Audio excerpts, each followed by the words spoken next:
안녕하세요 여러분. 네, 오늘은 돈 버는 핵심 노하우에 대해서 얘기를 좀 하려고 합니다.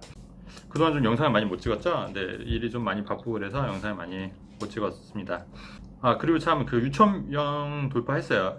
그 구독자 6,000명이 됐는데요. 네, 아시는 분은 아시겠지만 제가 영상을 찍고 편집하고 올리는 게 채 30분이 안 걸리거든요. 그래서 좀 대충 올리는 편인데, 그럼에도 불구하고 구독자 수는 꾸준히 많이 늘어서 저도 좀 신기하고, 몇십만은 아니지만 그래도 구독자가 꾸준히 늘어서 기분이 좋습니다.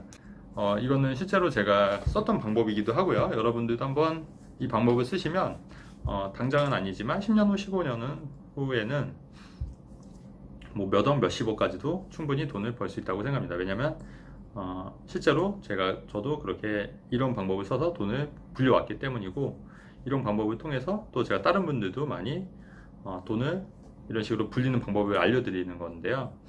이 핵심 노하우 꼭 끝까지 보시기 바랍니다. 자, 그래서 우선은 여러분 아주 쉬운 방법이 있는데, 여러분 생각보다 부동산이 급매물이 많이 나오는 경우가 있어요. 왜냐면은 사정상 갑자기 해외 출장을 가야 되거나, 아니면 갑자기 급작스럽게 돈이 필요하거나 이런 사람들이 생길 수 있거든요. 아니면 갑자기 사업적으로 이제 급하게 돈을 처분해야 되거나, 아니면은 신규 분양을 받았는데 그 아파트 입주를 하려면 급하게 내가 집을 팔아야 할 수밖에 없는 그런 급매물이 있거든요. 그렇다고 하면은 급매라고 하는 거는 나와 있는 시세보다 한 10%, 20% 이게 싼 매물을 급매라고 하는 거예요. 근데 그런 급매물을 잡으면 일단은 먹고 들어가는 투자를 할 수 있다는 얘기죠. 그러니까 예를 들어서 6억짜리 아파트인데 5억 5천에 급매로 나왔다. 그러면 5천만 원 정도는 이미 먹고 이익을 보고 들어가는 투자가 되는 거죠. 그래서 이게 5억 5천에 샀는데 이제 시세만큼만 반영이 돼도 6억이 되는 거지 않습니까? 그렇게 해서 이렇게 급매물만 잘 잡아도 돈을 벌 수가 있는 거예요. 근데 이 급매에서 가장 중요한 게 뭐냐면 여러분, 타이밍이에요. 타이밍이라고 하는 거는 급매가 딱 나왔을 때 이게 급매라고 바로 판단을 해서 바로 입금을 하는 그런 타이밍이 중요하거든요. 그래서 이거는 또 경매랑은 다른 게, 경매는 입찰을 이제 통해서 경매 낙찰을 받아야 되는 거지 않습니까? 근데 입찰가를 높게 써야지 낙찰을 받는 구조인데, 경매는 급매는 그런 게 아니라 정말 이게 급매물이 나왔을 때 내가 빨리 돈을 먼저 쏘냐, 매도자 계좌에 돈을 쏘냐 못 쏘냐에 따라서 이 급매물을 잡을 수 있냐 없냐로 나뉘기 때문에 급매는 속도전이다. 속도전.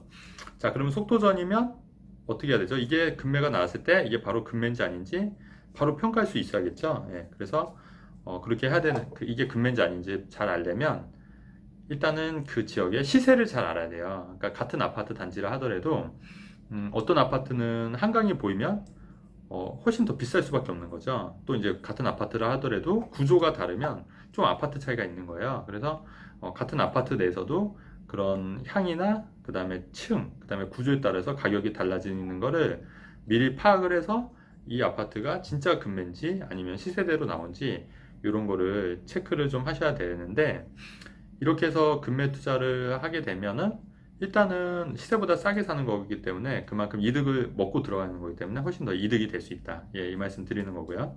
그래서 이 급매물을 한 지역에서, 근데 어떤 분은 이런 분들이 있어요. 급매물이 안 나오지 않습니까? 네. 근데 이렇게 이해하시면 돼요. 급매물이 한 지역에서는 잘 안 나오잖아요. 근데 이 지역을 점점 넓히시면 돼요. 그러니까 예를 들어서 내가 사는 동네가 예를 들어서 강북구 노원구 쪽이다. 그러면 그 노원구 쪽의 시세를 잘 파악을 하고 단지별로 그런 시세를 잘 파악하고 있으면 그 안에서 급매가 나오면은 내가 먼저 빨리 잡을 수가 있는 거죠. 근데 이제 그 노원구 쪽에서만 급매만 나온 게 아니라 또 영등포구에도 좀 관심을 갖고, 또 강서구에도 관심을 갖고, 강남구에도 관심을 갖고, 강동구에도 관심을 갖고, 이런 식으로 지역을 넓히다 보면은 급매물이 막 이렇게 쏟아져요, 정말로. 각 지역마다. 왜냐면은 각 지역마다 급하게 파시는 분들이 있거든요. 그래서 저도 그거를 기반으로 사업을 지금 하고 있는 거고, 그렇게 각 지역별로 쏟아지는 급매물 위주로 이제 회원들한테 이제 권유를 하는 편입니다. 그래서 모든 급매물을 제가 다 잡을 수는 없잖아요. 그렇기 때문에 저도 투자를 하는 입장이긴 하지만 그런 급매물 위주로 회원들한테 소개를 하는 그런 지금 사업 기반을 지금 하고 있는 거예요. 자, 그러면 두 번째 방법은 뭐냐면 아까 말씀드렸듯이 급매물 지역을 넓혀라. 네, 급매물 지역을 넓히면 더 많은 기회가 보이고 더 많은 돈을 벌 수 있는 그런 방법을 찾을 수가 있다고 말씀드린 겁니다. 자, 그러면 급매물 첫 번째 중요한 게 속도전이었고, 두 번째는 지역을 넓히면 더 빨리 잡을 수 있다고 했잖아요. 근데 가장 중요한 게 여러분 세 번째는 시세를 정확하게 알아야 된다고 말씀드렸잖아요. 근데 그 시세를 정확하게 알려고 하면은 계속 지역 공부를 많이 하셔야 돼요. 그러니까 내가 사는 동네 위주로 처음에는, 그러면서 점점 반경을 넓혀서 이제 시세를 이제 체크를 해서 어느 정도 시세가 이제 알아야 되죠. 근데 이것도 이제 상당히 중요하고, 근데 여기서 더 나아가는 건 뭐냐면 이번에는 호재가 나왔을 때, 그러니까 기사가 나왔을 때 이게 과연 어떤 아파트에 영향을 줄 수 있을지 판단하는 능력까지 돼야지 진짜 고수가 될 수 있는 거예요. 예를 들어서 뭐 이번에 그 7월 27일 도시철도 개통하잖아요. 그럼 만약에 이 도시철도 개통이, 물론 이제 이게 뭐 말이 많죠. 뭐 분양짜리다 아니다. 근데 하지만 어쨌든 그 지하철이 없는 지역은 없는 것보다 있는 게 나니까 훨씬 더 호재가 있을 거란 얘기죠. 그럼 도시철도 개통이 되면 수혜를 입을 지역은 어디 있는가? 그럼 그 수혜를 입을 지역 중에 저평가된 아파트는 어디가 있는가, 이런 게 머릿속으로 빨리빨리 이렇게 돌아가서 이제 찾을 수 있는 능력까지 돼야 되는 거고요. 그 다음에 뭐 예를 들면 뭐 GTX가 뭐 착공이 됐다. 그러면 GTX 착공으로 인해서 수혜가 될 지역 중에 어디가 저평가된 지역은 어디 있는가, 시세보다 지금 싼 지역은 어디 있는가, 그러면 그 지역 안에서도 급매물이 있는가 없는가 이렇게 체크를 할 수 있어야 된다는 얘기예요. 또 어떤 거냐면은 이번에 뭐 자사고 폐지로 인해서 어떤 영향을, 부동산에 어떤 영향을 끼칠까. 이번에 그 자사고 상산고가 폐지 됐죠. 아직 뭐 확정된 건 아니지만 그렇게 했을 경우에 그걸로 인해서 어떤 지역에 어떤 부동산이 영향을 미칠 것인가, 이런 것도 머릿속으로 다 시뮬레이션이 돼야 된다는 얘기예요. 예. 그리고 나서 그 안에서 또 급매를 찾을 수 있는 거죠.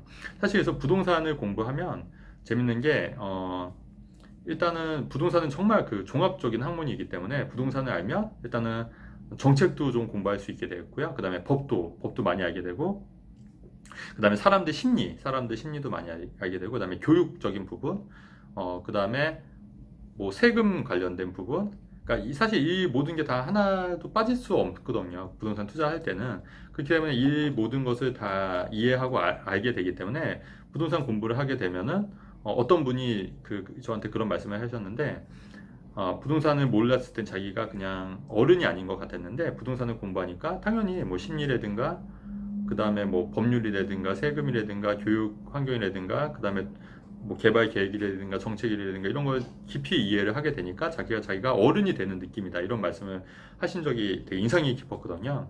근데 정말로 이 부동산을 공부하면은 이게 꼭 투자 목적이 아니더라도 부동산을 공부하면 전반적인 사회 돌아가는 거를 조금 더 다른 시각에서 이해할 수 있고 좀 더 깊숙이 들어가다 볼 수 있는 통찰력을 얻을 수 있으세요. 그래서 여러분들 꼭 내가 당장 부동산 투자를 못 하더라도 부동산에 좀 관심을 갖고 이게 과연 사회에 어떻게 영향을 끼치는지 이런 것도 좀 같이 고민하고 연구하면서 보는 것도 괜찮을 것 같고요.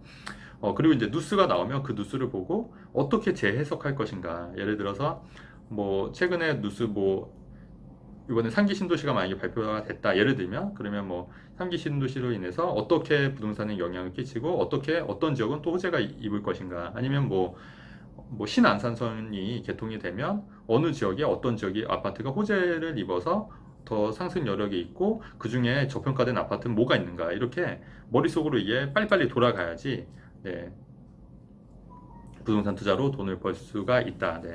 이 말씀 드립니다. 그래서 일단은 제 내용이 다 전달이 안 되실 거예요. 왜냐하면 저는 이런 과정을 무려 정말 오랫동안 했으니까, 무려 2004년부터 했으니까 거의 뭐 15년 동안 이런 과정을 머릿속으로 해왔고, 그렇기 때문에 지금의 또 제 위치에도 있는 거지 않습니까? 그렇기 때문에 아마 처음부터 이렇게 되기는 힘들 거라고 이해를 해요. 그래서 제가 여러분한테 드리고 싶은 말씀은, 일단은 부동산 투자에 관심이 있으신 분들, 특히 급매를 잡으려고 한다면 일단은 시세를 정확하게 아셔야 돼요. 그래서 시세를 알아서 이 아파트가 얼마고 저 아파트가 얼마고, 한강이 보이는 아파트는 얼마고, 남향일 땐 얼마고, 동향일 땐 얼마고, 저층일 땐 얼마고, 고층일 땐 얼마고, 그 다음에 학교가 가까운 지역은 얼마고, 대단지일 땐 얼마고, 소단지일 땐 얼마고, 이런 거를 다 시세를 체크를 하셔서 그거를 머릿속에 데이터로 넣으셔야 되는데, 그거를 동네를 점차 넓혀서 급매를 찾는 기술을 찾으시면 됩니다, 여러분. 그래서 이 과정이 힘드시면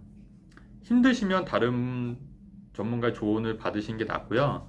이 과정을 내가 할 수 있으면 본인이 그렇게 하시면 된다는 얘기예요. 근데 그 과정을 근데 처음부터 본인이 그걸 하기에는 힘들면 점차 처음에는 그 전문가의 도움을 좀 받으면서 차츰 자기의 영역을 넓히시는 것도 또 좋은 방법일 수 있어요. 그러니까 처음부터 자기가 다 하려고 하면은 생각보다 이게 지치고 또 잘 안 되는 경우도 있기 때문에, 그러니까 이런 거는 좀 참고해서 보시면 될 것 같고, 우리가 저도 골프를 좀 배우고 있긴 한데, 골프를 혼자 치는 것보다 레슨을 옆에서 원포인트 레슨이라도 이렇게 옆에서 해주고 자세 교정을 해주면 이렇게 실력이 확 늘잖아요. 그런 것처럼 여러분들 주변에 이런 부동산 투자에 밝으신 분들 분명히 있을 거예요. 그래서 그런 멘토를 찾아가서 좀 조언을 구하고 이렇게 하는 것도 나름 또 부동산 지식을 늘리고 또 투자의 어떤 방향성을 잡는 데 도움이 될 거라고 생각합니다. 네. 이번 영상은 여기까지 하고요. 네, 내용이 좋으셨으면 좋아요, 구독하기 누르면 좋겠습니다, 여러분.